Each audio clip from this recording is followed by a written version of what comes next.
yung ginagawa ninyo ay mali pa rin kasi you violated her due process, yung complaint nila, hindi ninyo in-apply yung standard na inyong ginamit pag-dismiss doon sa kaso against kay Presidente Marcos.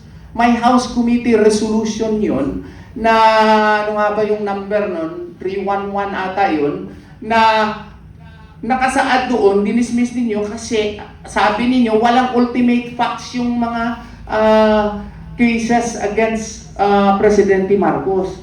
So, ang sinasabi ng depensa, kung ginamit niyo yan na standard kay Presidente Marcos na complaint, gamitin rin ninyo dito sa standard ni BP Sara. Bakit hindi niyo ginamit? No? What is good for the gander should be good for the goose.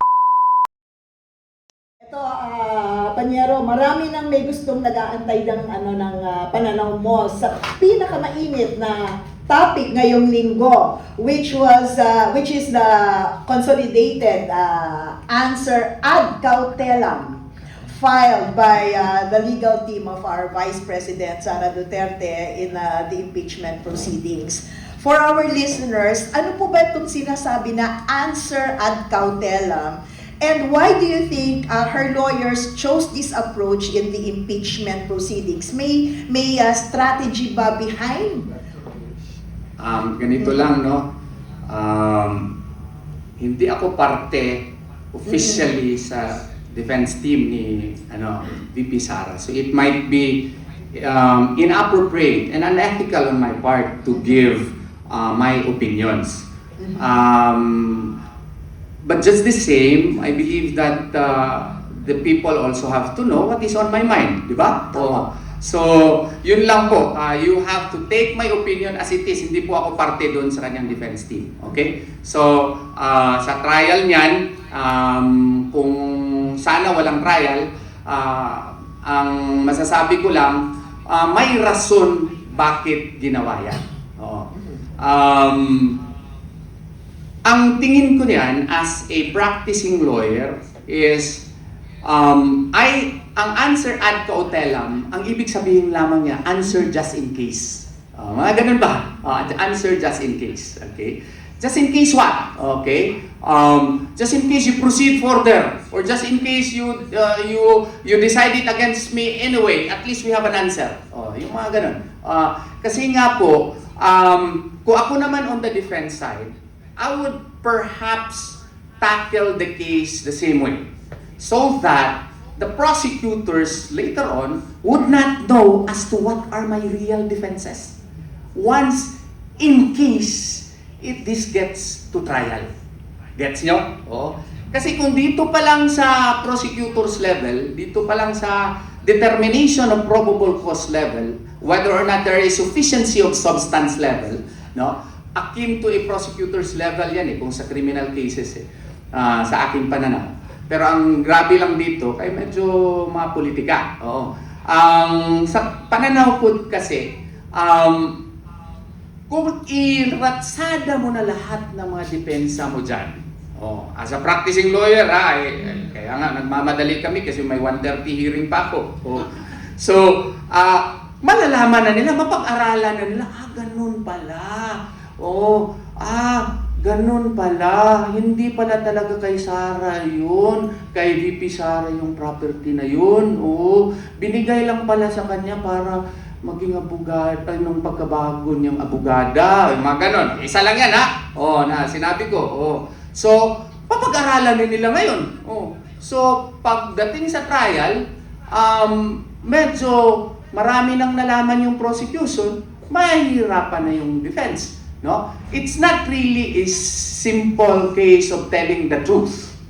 It's a case of when you tell the entire truth.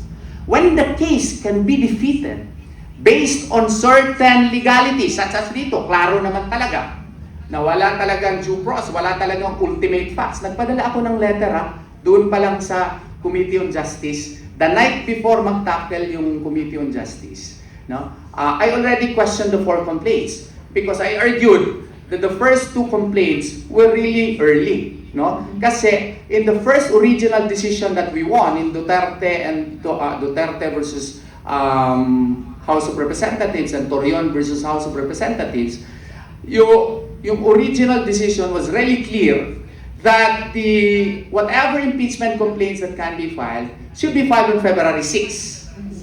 Eh, itong dalawa prior to February 6. So doon sa letter ko, I emphasize that they were premature. Pagka kinabukasan, I don't know why they did it, kasi gabi ko yun pinadala yung sulat, they withdrew the second complaint. And it was a tactical move because I also claim that the third complaint is congenitally infirm. It was void. Why was it void? Because it was endorsed by Representative De Lima. And the second complaint was likewise co-endorsed by Representative De Lima. Of course, they will say, ganito na naman, yung anong two views on the matter.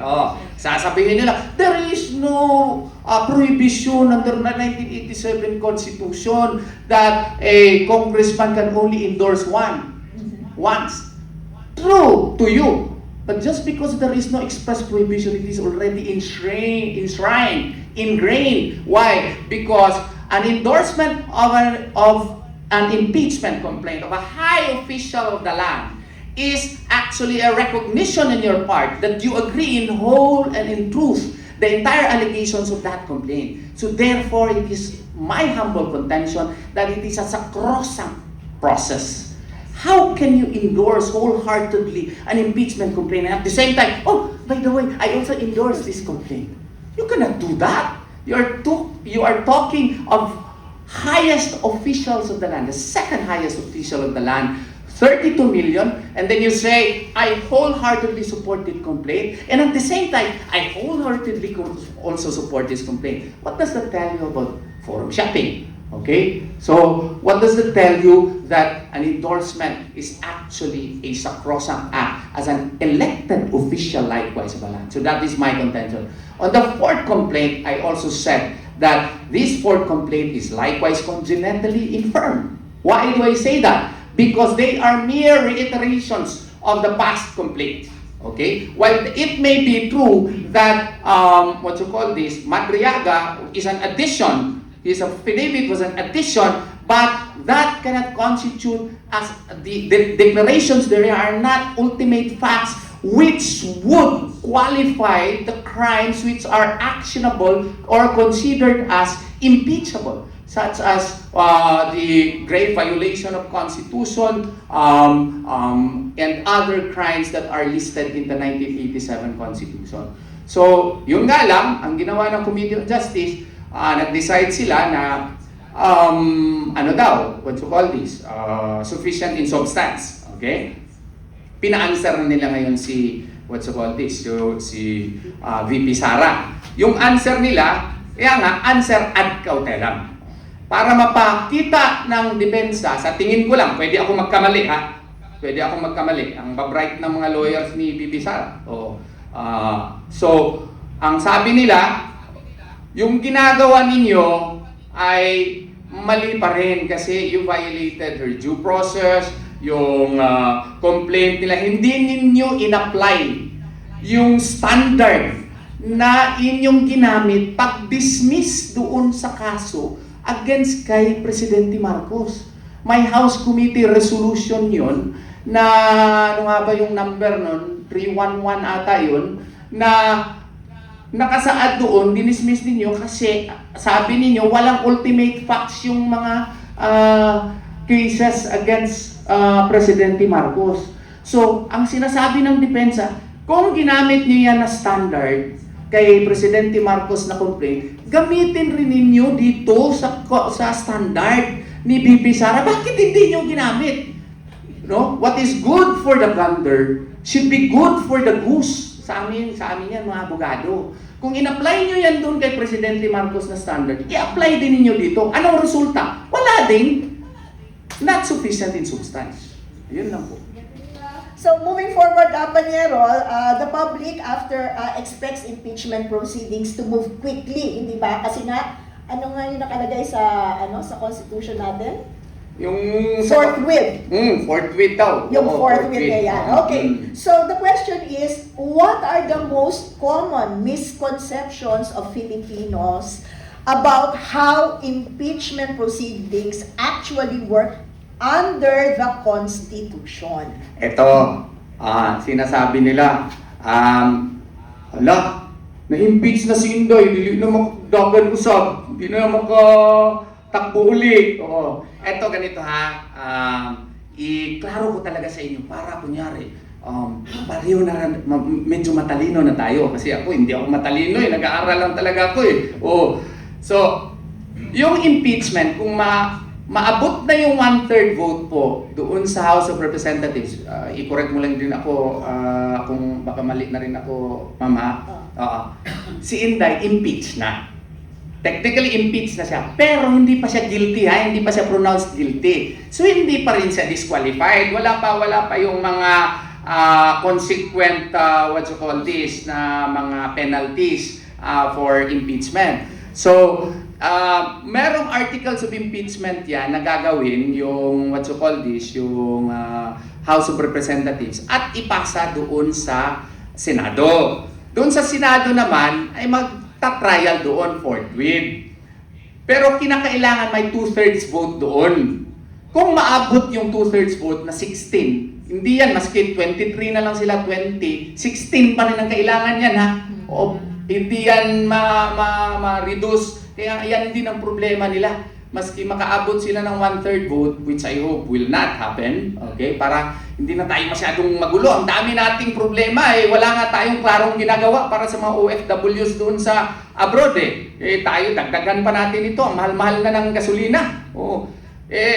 Ang sa atin dito pinag-uusapan, impeachment Inday. Grabe naman ni Ma'am BP eh. Sana all. Oh. Anyway, yung sa Senado, kung simba ko may 2/3 vote, one of the consequent penalty doon is yun ang hinahangad nila. Ano yung hinahangad nila? Yung perpetual disqualification to hold public office, remove. Tapos aside from removal. Oo. So, ever kung mangyayari yan, hindi na makatakbo si Ma'am Inday. Oo. Dahil sa mga walang basihanan ng mga complaint na yan. Yun yung inaasam-asam nila. Kasi alam nila na maski sino pa ang ilagay nila, matatalo ngayong 2028. Kaya nga, by hook or by crook, i-try talaga nila yan gagawin. Tayo namang taong bayan, we have the moral responsibility to prevent that from happening. Kasi kung mangyayari yan, wala na tayong choice. Sinong, kung mayayari si Ma'am Inday, baka ma-force din tayo na i-field na lang siguro